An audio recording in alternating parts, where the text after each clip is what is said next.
আমি মোহাম্মদ সাইদুল কুদ্দুস রনি, ওনার green farm house. আমাদের green farm হাউসটা অবস্থিত ঢাকার পাশেই, আপনার ঢাকা মিরপুর বেড়িবাঁধে বিরুলিয়া ব্রিজের নদীর ওপারে আকরান বাজারের পাশেই আমাদের অবস্থান। তো আমাদের এই এস্টাবলিশমেন্ট এখানে 2013 থেকে আমাদের এস্টাবলিশমেন্ট, প্রায় এক যুগেরও বেশি সময়। আমি ক্যাটেল ফার্মিংয়ে আছি অলমোস্ট 20 ইয়ার্স।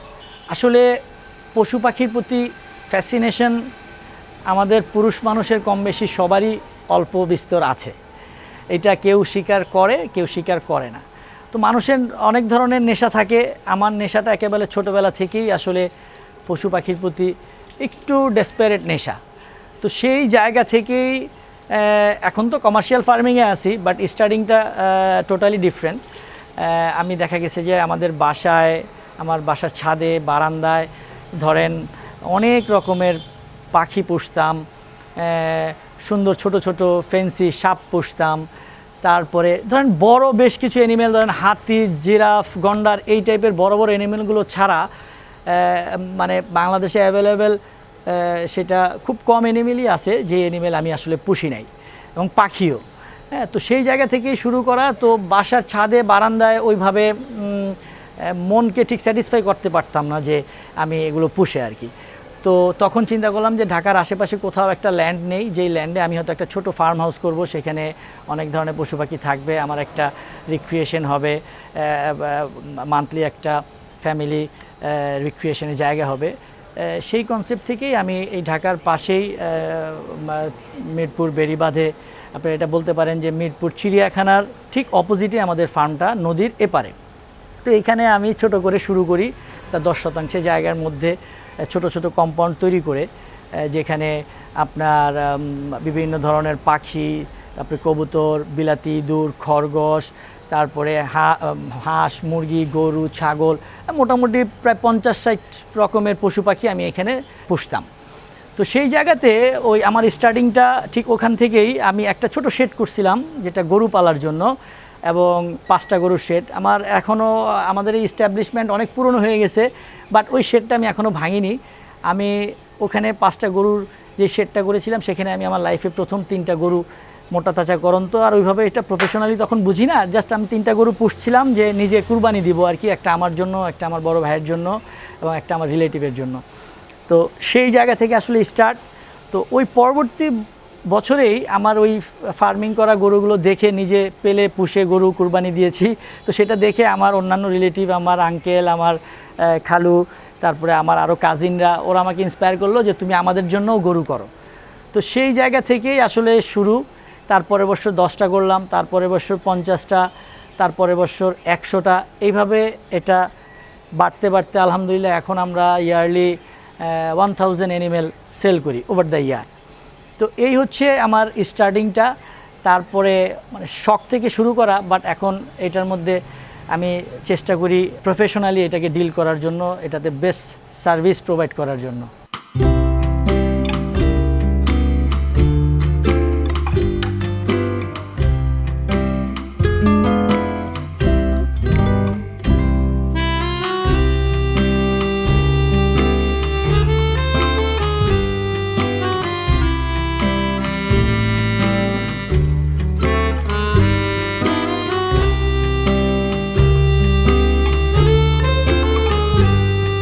এটা একটা গুড কোশ্চেন। আপনি দেখবেন যে কুরবানি ঈদ আসলেই সারা দেশ জুড়েই হয় কুরবানি ঈদের 1-2 মাস বা 3 মাস আগ থেকে দেখা গেছে যে ফার্মগুলো ঈদকে কেন্দ্র করে গরু মোটা তাজা করছে। হ্যাঁ, বাট কেন সারা বছর নয়?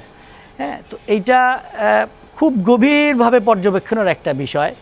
এখানে একটা গরু মোটা তাজাকরণের ক্ষেত্রে আপনি 50,000 টাকা দিয়ে একটি গরু কিনলেন, সেই গরুটাকে 40,000 টাকা আপনার খরচ হবে। আপনি হয়তো 3 মাস পুষে এটাকে 1 লাখ টাকা বিক্রি করবেন, তার মানে আপনার 10,000 টাকা প্রফিট।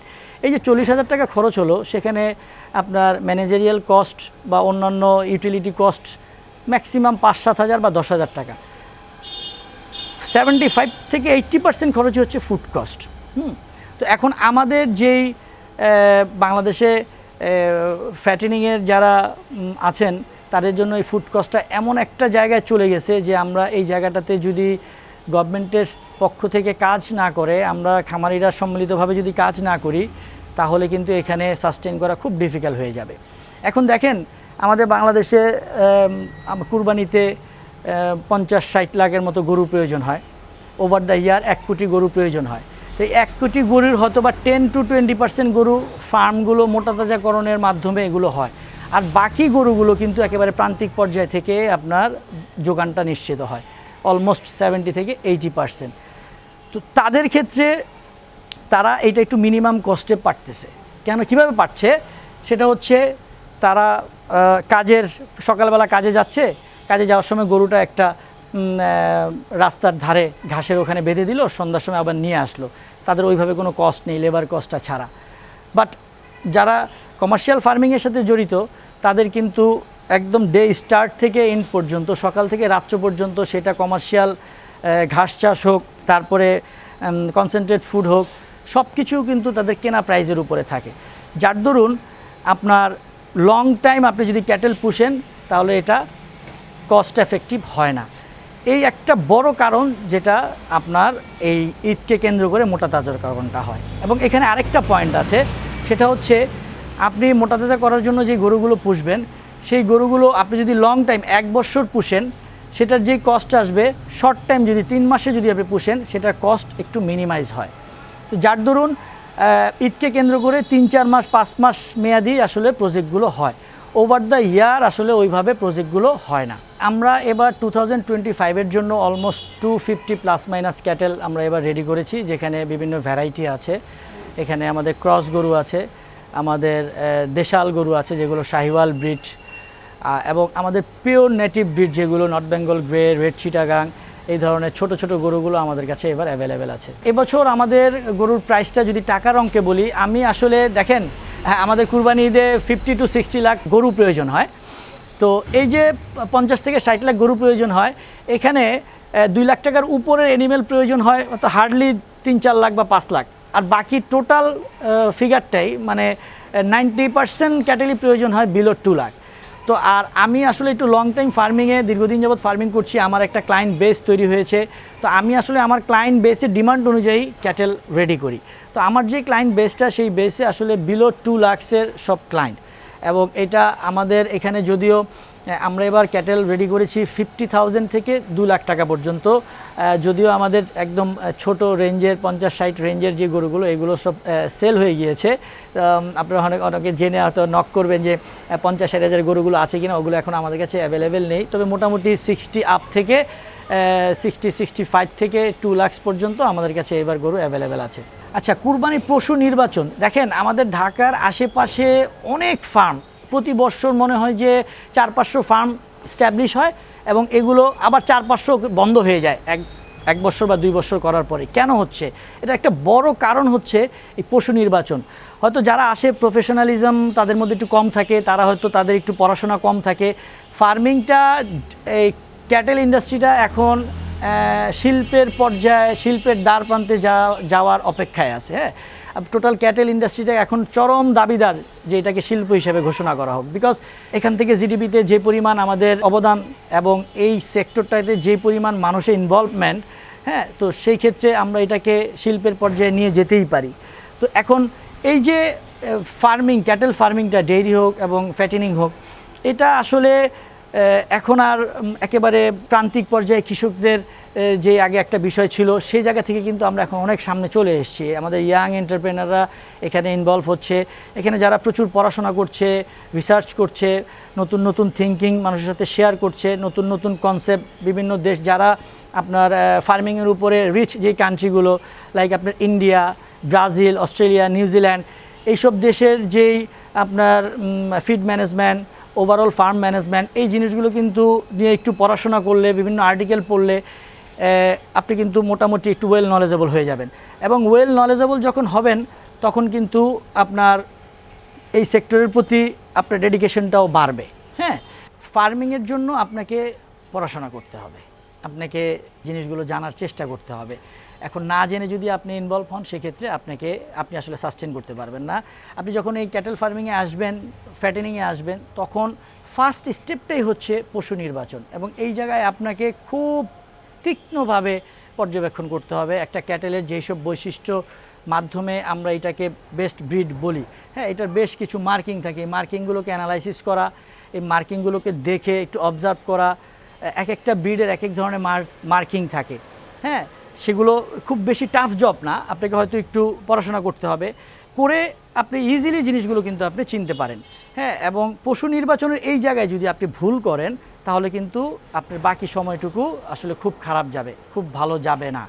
এই জন্য মোস্ট ইম্পর্টেন্ট হচ্ছে এই পশু নির্বাচন করাটা, এবং এটার ক্ষেত্রে কোনোভাবেই কোনো ধরনের ভুল করা যাবে না।